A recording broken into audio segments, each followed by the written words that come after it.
사도는 13장까지 해서 그리스도인의 삶의 원리에 대해서 말씀을 하셨고, 14장에서는 구체적인 사례들을 말씀하는 것처럼 보입니다. 그러나 구체적인 사례를 말씀한다고 할 때 사실은 이 세상에 사람들이 사는 한 사람 숫자만큼이나 구체적인 문제들이 있기 때문에 구체적인 문제에 대한 교훈이라고 해도 이것은 하나의 원칙일 수밖에 없다 하는 것을 우리들은 분명히 알아야 합니다. 더군다나 사도는 구체적인 것에 대해서 말씀하는 것처럼 보이지만 우리가 오늘 읽은 성경 말씀 속에서는 구체적인 사건이 아니라 사실은 그것을 관통하고 있는 하나의 원리를 말씀하고 있다 하는 것을 우리가 볼 수 있어야 하는 것입니다. 다시 말씀을 드리면은 구체적인 문제에 대하여 교훈하는 것처럼 보이지만 그러나 그 문제들을 관통하는 하나의 공통적인 원리를 교훈하심으로 원리를 우리가 어떻게 적용할 수 있는지에 대해서 말씀하고 있다 하는 것입니다. 즉, 원리는 구체적인 문제에 적용이 되어야 하는데 지금 사도는 적용의 예를 우리들에게 보여주고 있는 것입니다. 지금까지 사도는 로마서 12장부터 여러 가지 그리스도인의 삶의 원리를 말씀을 했습니다. 첫째는 그리스도인은 거룩한 산 제물의 삶을 살아야 한다 이렇게 말씀했던 것입니다. 이것이 말씀에 따른 합당한 예배다 이렇게 말씀을 한 겁니다. 두 번째로는 하나님의 뜻을 따라 하나님의 뜻을 분별하고 하나님의 뜻을 따라 살아야 한다 하는 것이었습니다. 우리는 세상의 원리를 따르는 자들이 아니라 하나님의 뜻을 따라 사는 자들입니다. 세 번째로는 우리 각 사람은 믿음의 분량대로 섬기되 서로 지체가 되어라 하는 것이 세 번째 원리였습니다. 네 번째로는 박해하는 자를 위하여 축복하라 하는 것이었습니다. 다섯 번째는 권세자들에게 순복하라. 여섯 번째로는 사랑의 빛 외에는 아무 빛도 지지 말라. 일곱째로는 종말론적 삶을 살라 하는 것이었습니다. 오늘 여덟 번째로 교훈하는 것은 두 가지 사례를 들어서 하나의 공통적인 원리, 즉 여러 가지 문제를 해결하는 하나의 원리를 말씀하고 있는데 그 원리는 그리스도께서 우리 모두의 주님이신 것을 기억하라 하는 것입니다. 그리스도께서 우리 모두의 주인이신 것을 기억하라. 즉 교회 내부에 성도들 사이에 혹은 여러 사람들 사이에 다양한 문제들이 발생할 수가 있습니다. 왜냐하면 우리는 서로 다른 사람이기 때문이에요. 문화적으로도 다를 수 있고요. 우리는 견해가 다를 수도 있고 일을 하는 방식도 다를 수가 있습니다. 그래서 이렇게 다른 사람들이 하나의 공동체를 이루어 살아갈 때 그 다름 때문에 많은 문제들이 발생할 수 있는 것입니다. 그럴 때 이 다름을 해결할 수 있는 큰 원리는 무엇인가 하는 것이죠. 이렇게 서로 다른 것을 해결하는 큰 원리는 우리를 주관하시는 주관자가 계신다 하는 것입니다. 그래서 다른데 내가 저 사람을 비난하고 공격하고 저 사람을 내가 어떻게든 해결해 버리려고 하는 이러한 자세를 가지지 않고 모든 것은 주관하시는 주님, 그분에게 맡겨라 하는 것이죠. 그래야 이 다름을 해결할 수 있습니다. 주관자가 계신다는 사실을 알지 못하면 자기가 직접 해결하느라 원한을 키워나갈 수밖에 없고, 그로 말미암아 공동체는 깨질 수밖에 없다 하는 것입니다. 뭐 똑같은 원리는 아니겠지만 비슷한 원리가 있습니다. 제가 한 번은 이 동생이 하는 행동이 굉장히 거슬리는 거예요. 그래서 동생을 한 대 쥐어팼습니다. 근데 우리 어머니가 옆에 계셨거든. 제가 동생을 막 혼내니까 어머니가 계시다가, 야, 이 녀석아, 엄마가 있는데 네가 왜 그래? 하면서 저를 혼내시더라고. 그래가지고, 아니, 이 분명히 동생이 잘못하고 있는데 왜 엄마는 나를 가지고 뭐라 그러느냐? 예. 자, 누구 말이 맞습니까? 예? 동생이 분명히 잘못했어요. 내가 형이 돼가지고 제가 동생을 뭐라고 했습니다. 그랬는데 이걸 보고 있는 엄마는 저를 잘했다고 하지 않더라고. 왜 그랬을까요? 예. 혼내도 누가 혼내야 돼요? 엄마가 혼내야 돼요. 혼내도 엄마가 혼내야지. 형제끼리 그러면은 형제끼리 어떻게 되겠어요? 어릴 때는 뭐 울고 넘어가면 끝나지만은 사실은 형제들이 평생 사는 동안 친한 게 아니에요. 예. 형제들은 어릴 때는 부모 슬하에서 어떻게든 같이 있습니다. 결혼해도 부모 슬하에서 어떻게든 같이 있습니다. 그러나 부모님 돌아가시고 나면 끝까지 형제가 형제의 의의를 지키는 경우가 많지 않아요. 부모 돌아가시고 난 다음에도 형제끼리 친하게 지내는 분들이 얼마나 계실까요? 여러분, 이게 큰 원리예요. 부모님 돌아가시고 나면 그들을 하나로 묶어주는 존재가 사라지는 겁니다. 그러면 조그만 문제만 가지고도 까짓 거 뭐 안 만나면 되지. 이래서 형제 사이에 안 만나게 되는 일이 많이 발생하게 됩니다. 예. 이것이 똑같은 원리가 될지는 모르겠습니다만은, 그러나 저는 여기에 말씀을 읽을 때마다 어렸을 때 저의 경험이 늘 떠오르는 거예요. 동생이 분명히 잘못했지요.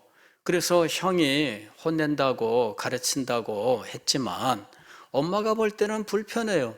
그게 가르치는 게 아니라 이 형이란 존재가 동생을 막 잡는데 이게 불편한 거죠. 그래서 제가 그때 깨달은 것입니다. 그때 깨달은 거예요. 그러나 이런 깨달음이 뭐 깊지는 않습니다.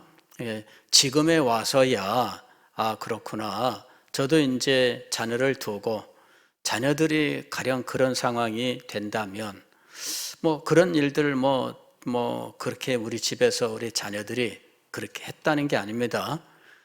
다만 우리 자녀들이 그런 상황이 된다면 어머니가 저한테 이렇게 오히려 저를 혼냈던 것이 이해가 될 법하다. 제가 이제서야 알게 되는 거예요. 예. 우리끼리 형제끼리 옳고 그름이 어떻고 하면서 물론 어느 정도 형이 동생을 잘 가르치고 인도하고 이끌어주고 그럴 수는 있겠죠. 그것 자체를 하지 말라는 게 아니라 그것을 할 때에는 분명히 사랑의 마음을 가지고, 그죠? 사랑의 마음을 가지고 차근차근 가르치되 인내해야 된다는 겁니다. 예, 가르칠 때는 인내가 있어야 돼요. 인내심이 없이는 가르칠 수 없어요. 형제끼리 가르치는 게 참 힘들잖아요. 가정에서 가족끼리 가르치는 게 얼마나 힘듭니까? 부모가 자녀를 가르치는 것도 쉽지 않아요. 예, 그런데 형제끼리 가르치는 것도 이건 쉽지 않습니다. 그래서 사랑과 인내가 참 많이 필요한 부분이죠. 그럴 때마다 우리는 정말 내가 이것을 사랑으로 말하고 있는가 아니면 짜증나서 말하고 있는가, 이걸 구분할 수 있어야 돼요. 예, 그냥 짜증나서 말하면서 당연히 나는 사랑으로 하는 거예요, 이렇게 말할 수 있습니다. 그러나 그렇지 않습니다. 우리는 정직한 사람들이 돼야 돼요. 가령 부모가 자녀를 가르칠 때에도 마찬가지입니다. 부모가 다른 자녀를 가르치는데 그게 무조건 사랑일 것인가? 그렇지 않아요. 부모들도 사람입니다.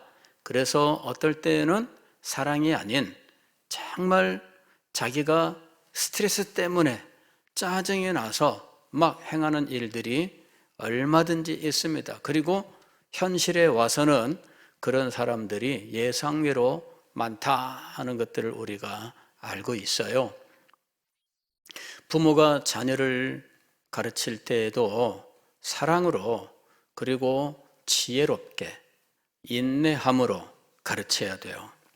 저도 사실 그 딸하고 아들을 다 키우다 보니까 딸하고 아들이 잘하는 게 달라요.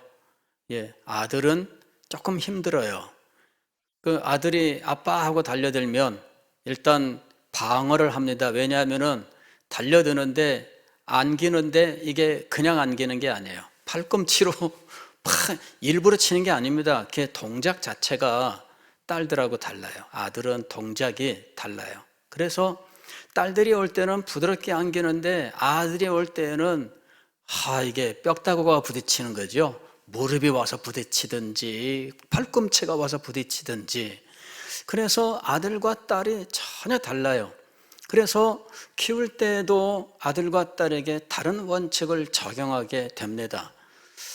저는 남자니까 남자는 남자답게 뭐 이런 식의 생각을 참 많이 했습니다. 그래서 매를 좀 많이 들었어요. 근데 나중에 제가 회개를 했습니다. 이게 아니구나. 성경을 보면은 초달하라 잠언에도 글이 나오잖아요. 초달이 뭐냐면 회초리와 채찍입니다. 그래서 옛날에는 채찍을 참 많이 휘둘렀어요. 회초리도. 영국 귀족학교 가면요, 귀족학교 학생들은 회초리를 많이 맞습니다. 예, 제가 언제도 한번 말씀을 드린 기억이 있는데, 처칠이라고 하는 영화를 보니까 처칠이 학교를 갔는데 학교에서 시험을 보잖아요. 시험 성적이 안 나오니까 나무라 그러더라고. 그리고는 선생님이 이 바지를 벗기고 맨살을 채찍을 이 회초리로 때리는데 이게요, 나중에 집에 가서 엉덩이 까고 침대에 엎드려 가지고 이게 아프니까 이제 그렇게 있는 장면이 나와요. 그러니까 굉장히 엄격하게 교육을 받은 거죠. 그래서 성경을 따르는 사람들이 성경의 그 가르침을 따라서 채찍을 휘두르는 경우들이 있었어요. 근데 이게 부모와 자녀의 관계를 끝내는 일이 될 수가 있습니다. 왜 그럴까요? 과할 때예요, 과할 때. 이게 정도를 넘어설 수가 있어요. 근데 이 정도를 넘어선다는 것을 어떻게 기준을 잡을 수 있을까? 그게 쉽지가 않습니다. 정도를 넘어섰다는 것은 우리의 마음에 납득할 수 있는 정도인데, 부모가 납득할 수 있는 정도와 아이가 납득할 수 있는 정도가 차이가 나요. 이 차이 때문에 결국 문제가 발생하게 되는 겁니다. 아이도 납득할 수 있는 정도면 아이가 견딥니다. 그러나 납득할 수 있는 한도를 넘어서면 힘이 없으니까 그냥 당하지만 마음속에서 점점 부모를 떠나는 일들이 발생하게 되는 거예요. 굉장히 조심스러운 겁니다. 저도 어느 날 문득 이게 매를 드는 것이, 또 호통을 치는 것이 이게 아이를 위한 것이 아니라 그냥 나의 짜증 혹은 거슬림 뭐 이런 것 때문이구나라는 것을 문득 발견한 거예요. 그리고 매를 드는 것이 이게 저의 이 죄악된 인격으로부터 나온다라고 하는 깨달음을 얻게 됐어요. 이게 내가 지금 아버지로서 아이를 정당하게 훈육하고 있는 것이 아니구나, 이걸 깨달은 거예요. 그래서 결심을 했습니다. 이거를 안 해야 된다. 안 하면 아이를 가르칠 수 있을까? 근데 그렇지 않아요. 매를 안 들어도 가르칠 수 있어요. 그래서 결심을 하고 제가 그때부터 뉘우쳤습니다. 아니다. 다행히도 참 이 매 때문에 부자지간에 이걸로 인해서 멀어지거나 뭐 그렇지 않도록 주님께서 다 또 이렇게 인도해 주시고 하셔서 참 감사합니다마는 이 관계가 멀어진 사람들, 회복되지 않은 사람들이 굉장히 많아요. 그래서 여러분 이러한 그 입장들로 인해서 참 문제가 되는 경우가 있지요. 부모라 할지라도 이렇게 자식과 불화하게 되는 이런 문제들은 얼마든지 발생할 수 있는데 형제들 사이에는 오죽하냐 하는 것입니다. 그런데 교회 안에서는 더하다. 교회 안에서는 더하다. 오늘 사도 바울이 이야기하는 문제는 두 가지 문제였습니다. 하나는 음식의 문제였고 다른 하나는 날에 대한 문제였어요. 이 문제가 왜 심각할까? 사실 이것이 로마 교회의 현실인지에 대해서는 우리들이 분명하게 답을 내릴 수 없습니다. 어떤 분은 이것이 로마 교회가 안고 있는 문제였다, 이렇게 얘기하는 분도 있고, 어떤 분은 로마 교회의 문제가 아니라 그냥 예를 들었을 뿐이다, 이렇게 얘기하는 분들도 있어요. 다만 이것이 로마 교회의 문제가 될 수 있는 환경은 얼마든지 갖춰져 있었던 겁니다. 왜냐하면 여기서 등장하는 문제는 유대인과 이방인 사이에 서로 다른 문화에서 오는 어떤 충돌 이런 것일 가능성이 있습니다. 왜냐하면 로마 교회 자체가 이방인과 유대인으로 이루어져 있는 상황이었기 때문이거든요. 로마 교회는 순전히 이방인들로만 되어 있는 교회였는가? 반드시 그렇게 볼 수는 없는 이유는 16장을 보게 되면 사도 바울이 그 교회를 위하여 겐그리아 교회의 집사인 베베를 천구하면서 또 그 교회에 있는 여러 사람들에 대하여 안부를 묻는 장면이 나오는데, 안부 묻는 여러 사람들 가운데에는 유대인들도 있거든요. 이름이 유대인인 사람들이 있단 말이죠. 그래서 그 교회 구성원들 중에는 분명히 유대인들도 있다. 그 아굴라라든지 이런 사람은 분명히 유대인이에요. 그래서 이런 사람도 거기에 분명히 인사 어떤 안부를 묻는 사람들 중에 등장하고 있습니다. 그래서 그 교회가 유대인과 이방인이 함께 있는 그 비율까지는 우리가 알 수 없지만 분명히 그 가운데 유대인들과 이방인이 함께 존재하고 있으며, 또 복음에 대한 앞에서의 설명을 보면은 이방인들에게만 말하는 것이 아니라 유대인들에게도 율법 외에 하나님의 한 의가 나타났다라고 하면서 율법에 대한 말씀을 하는 내용, 또 이방인 성도가 유대인 성도들을 예수 그리스도를 십자가에 못 박은 민족이다 해서 배척하지 않도록 하는 이와 같은 내용들을 볼 때에 유대인과 이방인들이 함께 있었던 교회가 아니냐라고 하는 것이 대세를 이루는 입장입니다. 그렇다면 둘 사이에 반드시 문화적인 다름 때문에 문제가 생길 수가 있습니다. 자, 그 중에 하나가 음식의 문제예요. 음식의 문제는 고린도 전서에도 등장하고 있습니다. 음식의 문제가 왜 대두되느냐 하면은 음식 문화가 달라요. 유대인들은 레위기에 나오는 이 음식 정결 규정, 이것을 철저하게 지키고 있었던 겁니다. 그런데 이방인들은 이런 정결 규정을 따르지 않아요. 그래서 한 자리에서 식사를 할 때 반드시 문제가 생길 수밖에 없습니다. 우리는 아무렇지도 않는데 어떤 사람은 꺼려하는 것이 있거든요. 가령 이런 거예요. 우리는 이런 종교적 어떤 문화는 아니지만은 이런 문제가 있어요. 어떤 분은 보신탕을 참 좋아합니다. 그런데 어떤 분은 보신탕은 절대 안 먹는다, 이런 분이 있어요. 근데 이분이 함께 식사를 하러 가야 되는데 보신탕을 좋아하는 분들은 내가 참 잘하는 곳을 알고 있다, 가자, 이러는 거예요.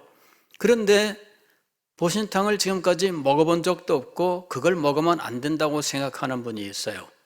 이런 분은 전체 분위기를 생각하면 따라가야 되는데 이게 보통 힘든 게 아닙니다. 여러분, 그 먹기 싫은 음식이 그 앞에 가서 앉아 있는 거, 이거 정말 힘든 거예요. 더군다나 그것을 나는 절대 안 먹겠다라고 생각하는 분은 그거 함께 따라가기 쉽지 않아요.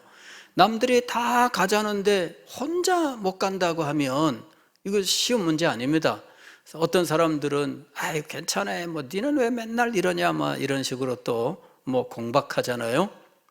그런데 그럴 때 이분들이 함께 할 수 있는 길이 있는가? 이게 쉬운 게 아닙니다. 또 이건 뭐 불신 세계와의 문제지만은 직장 생활에서 그리스도인들이 경험하는 아주 큰 어려운 문제 중에 하나가 이제 술자리의 문제잖아요. 술을 먹느냐 안 먹느냐, 술자리에 가느냐 안 가느냐의 문제입니다. 그럴 때 우리는 어떻게 해야 될까 하는 거죠. 직장에서 회식을 한다, 뭐 요새는 많이 바뀌었다고는 합니다만은 과거에는 그저 뭐 무조건 가야 되는 거예요. 그 자리에 가서 너는 교회를 다니기 때문에 술을 안 먹겠습니다, 그럴 때 얼마나 공격을 당해요. 그때마다 등장하는 것은 장로님, 집사님입니다. 내가 아는 장로님, 내가 아는 집사님이 그때마다 등장해요. 내가 아는 장로님은 술도 먹더라, 이거죠. 근데 니는 왜 그러냐? 하여튼 술자리에서 반드시 등장하는 인물들이 있습니다. 내가 아는 장로님, 내가 아는 집사님이 등장을 해요. 그래서 그 사람들은 먹는데 너는 왜 안 먹냐? 이렇게 공격을 당하는 거죠.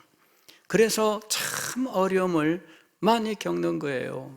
사회생활하면서 우리가 많이 겪습니다. 그런 현장에 가는 것이 얼마나 힘든지. 저는 뭐 그런 자리에 뭐 억지로 끌려가거나 뭐 그래 보진 않았습니다만은 대학에 들어가서 처음 고등학교 동문회를 한다고 선배들이 와라 해서 갔는데 처음에는 그냥 괜찮았어요. 근데 대선배라고 하는 사람이 등장하면서부터 완전히 바뀌었습니다. 대선배라고 하는 사람은 유명한데 그 사람이 나타나면 그 사람이 하는 특별한 의식이 있어요. 맥주 컵을 다 돌려놓고 그 다음에 거기다가 소주를 가득 채워서 이 사람이 소위 필름이 끊길 때까지 먹이는 것이 그 사람이 하는 의식입니다. 그걸 가지고 선배의 권위를 과시하는 아주 못된 습성을 가진 사람이 있었어요. 그리고 그것이 동문회에 아주 훌륭한 전통이 되어 있었던 거죠. 심지어는 거기서 더 나가서 운동화에다가 술 부어서 마시게 하고 그런다 그래요. 나중에 가면은 첫 잔 딱 채울 때 제가 몰래 빠져나왔어요. 옆에 있는 선배한테 난 갑니다. 그리고 나왔어요. 한 10명 정도 신입생이 있었는데 이 신입생 중에 끝까지 안 마신 사람이 2명이 있었대요. 근데 그 다음부터는요, 저는 안 갔어요. 그랬더니 선배가 만날 때마다 동문회 나와라, 동문회 나와라. 그리고 나중에는 술 먹이고 그래서는 안 나갑니다. 그랬더니 나중에는 야, 신입생들이 아무도 안 나온대. 그래서 이제는 술을 강제로 안 먹이고 술 먹는 사람 안 먹는 사람 따로따로 좌석을 배치를 해서 그렇게 하기로 했으니까 안심하고 나와라.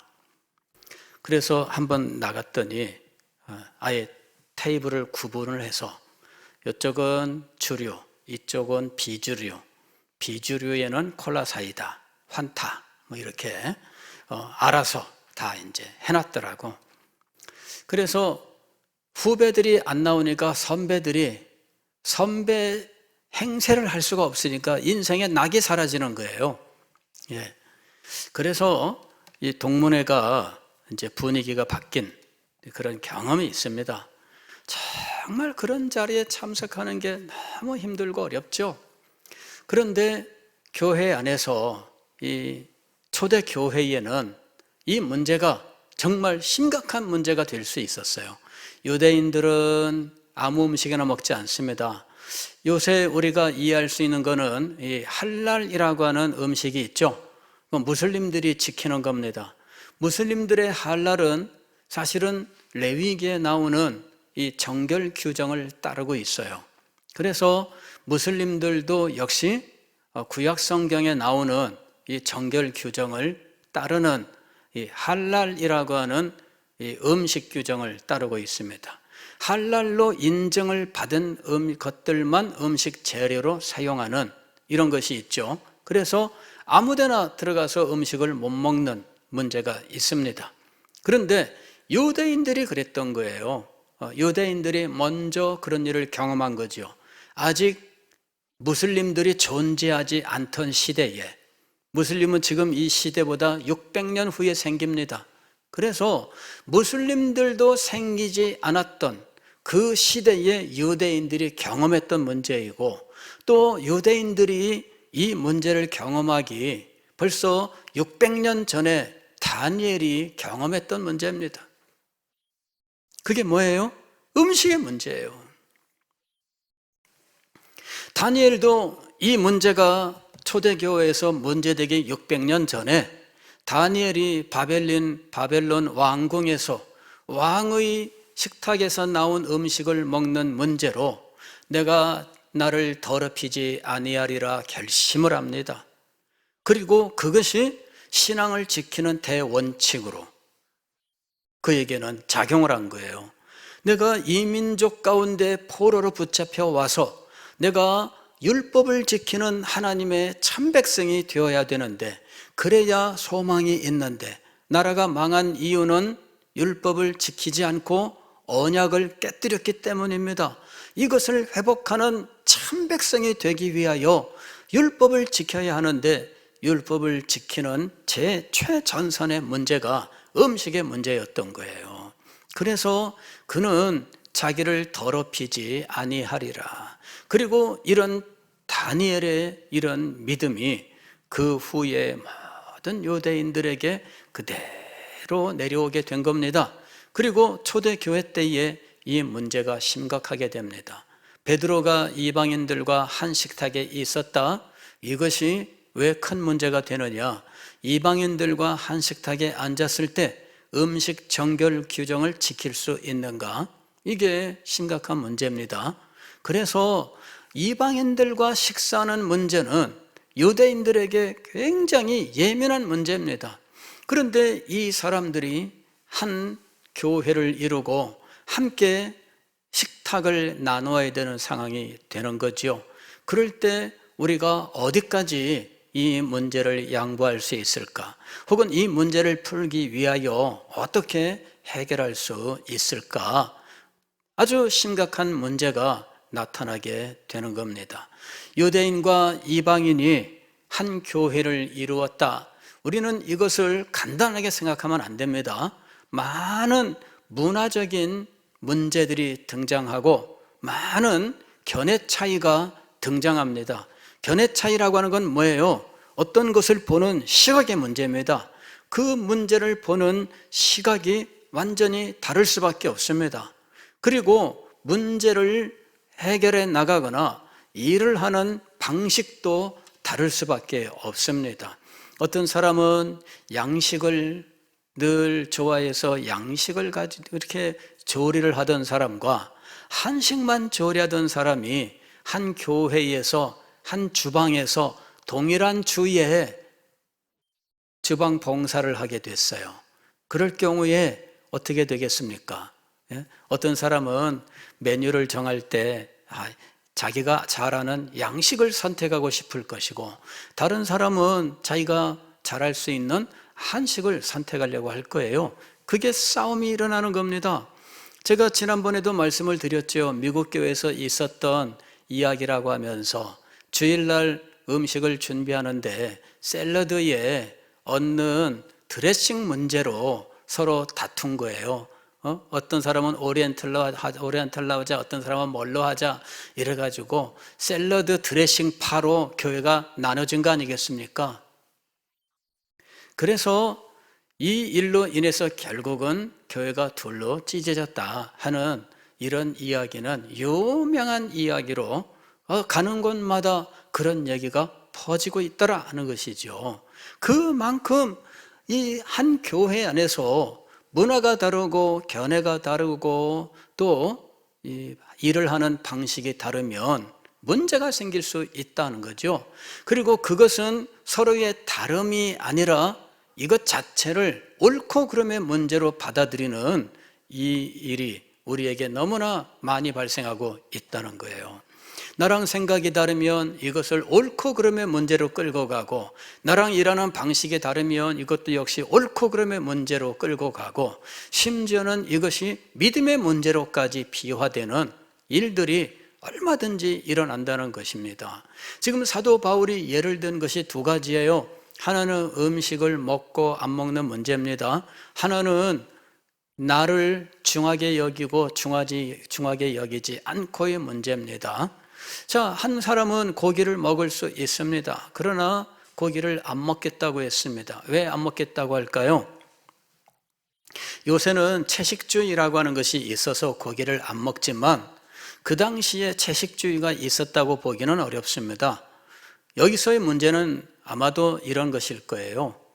고기라 할지라도 어떻게 처리를 했느냐에 따라서 고기를 먹을 수도 있고 안 먹을 수도 있습니다. 이것이 할랄 음식에도 있고요. 오늘날 유대인들도 동일하게 정통 유대인들이 지키는 것이 있습니다. 유대인들도 자기들만의 식료품 가게가 있어요. 식료품 가게가 있어서 거기에 가서 유대인들이 자기들이 지키는 관례에 따른 식료품을 사다가 음식을 만드는 거예요. 그럴 때 고기가 있는데 먹을 수 있는 고기는 단지 소고기냐? 아닙니다. 양고기냐? 아닙니다. 소고기라고 다 먹는 것도 아니고 양고기라고 다 먹는 것도 아니에요. 우리는 돼지고기만 안 먹는다고 생각하는데 그 문제가 아닙니다. 소고기도 안 먹을 수 있고 양고기도 안 먹을 수 있어요. 랍비의 도장이 찍힌 것만 먹어요. 검사필 도장 찍힌 것만 먹어요. 그러면 랍비가 검사필 도장을 찍은 고기는 무엇이냐? 도축할 때 먼저 피를 다 뺀 고기예요. 도축 과정부터 처리 과정에 피채 먹지 말라라는 이 말씀을 따라서 고기 안에 피가 남아있으면 안 되는 거예요. 그래서 피를 먼저 다 제거하고 그리고 이 고기를 처리를 해서 판매를 한다는 거죠. 그래서 단지 고기를 먹느냐 안 먹느냐의 문제가 아니라 실상은 피를 함유하고 있느냐 아니냐의 문제였던 거죠. 그래서 도축 과정부터 믿을 수 있는 과정을 거쳐 나온 것이냐, 또 그 당시 이방 사회에서 가령 고기 같은 경우 이런 고기를 취급하는 통로가 있잖아요. 가령 우리나라도 이 고기를 취급하는 통로가 있습니다.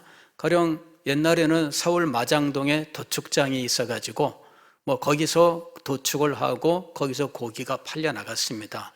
그럴 때 이 도축장 전체적으로 하나의 협회가 있는 거죠. 그럴 때 이 협회는 종교성을 가지고 있어서 그들은 이 도축장 신에게 이것을 드리는 의식을 한다는 거예요. 그래서 이것이 우상의 제물이다라고 하는 것은 실제 무슨 이 제사로 그 자리에서 현장에서 쓰이고 나온 것이 아니라 이 도축협회가 섬기는 신에게 이 모든 것들을 일단 다 드리는 의식을 한다는 거죠. 그래서 이런 거예요. 우리가 회사를 운영할 때에 돼지머리 놓고 제사부터 드리는 것처럼 그런 식으로 이 협회가 일단 우상숭배 그 원리 위에 있다는 거죠. 그래서 그런 곳에서 도축한 고기가 정상적인 유대인들이 안심하고 먹을 수 있는 방식으로 만들어져서 나오는 것이 아니라는 거죠. 이런 사람들은 한식탁에 앉았지만 고기는 안 먹고 채소만 골라 먹을 수 있는 거예요. 그럴 때 당신은 왜 고기 안 먹느냐? 이럴 수 있는 거죠.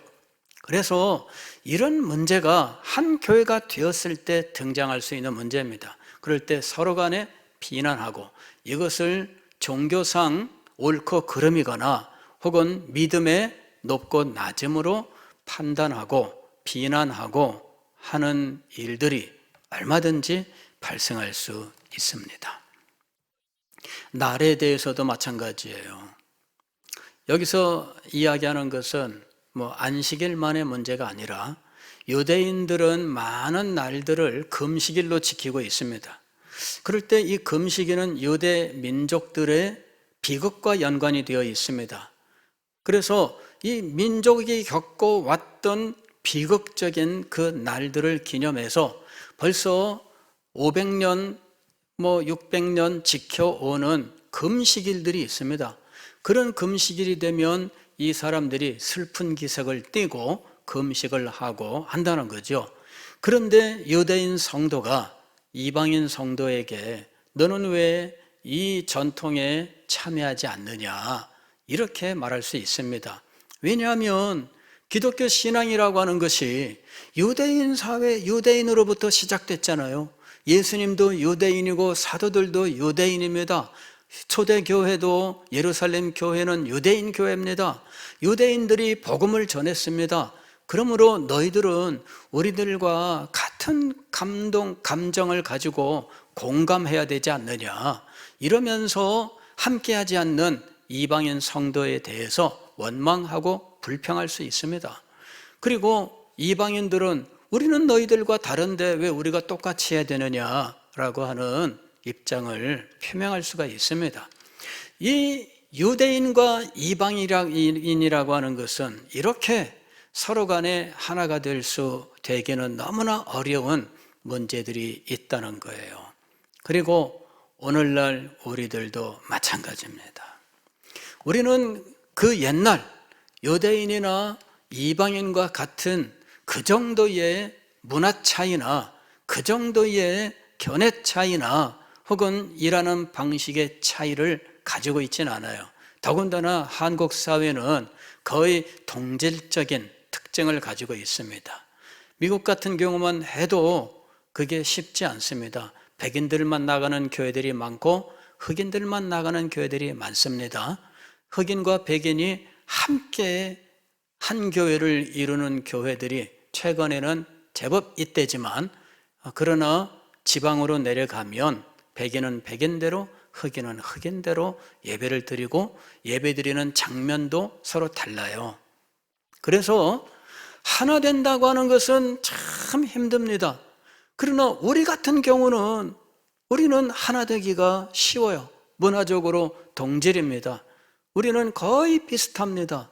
그럼에도 불구하고 많은 문제들이 일어나고 많은 불평과 비난과 비판들이 존재하는 것은 마찬가지입니다. 이 문제는 어떻게 풀 것인가 하는 것이죠. 이 문제를 풀기 위한 대전제는 그리스도께서 우리를 위하여 십자가에서 죽으셨고 부활하셨고 그로 말미암아 우리는 모두 그리스도의 것이 되었습니다. 그리스도는 우리의 주님이 되셨고 우리를 주관하시는 분은 오직 주님 한 분밖에 없습니다. 우리끼리 비난하고 우리끼리 원망하고 우리끼리 판단하고 그거는 제가 처음 말씀드렸던 것처럼 형이 동생한테 호통을 쳤는데 어머니께서 뭐라 그러셔요? 야 녀석아, 엄마가 있는데 네가 왜 그러냐? 우리한테는 누가 계십니까? 그리스도께서 계셔요.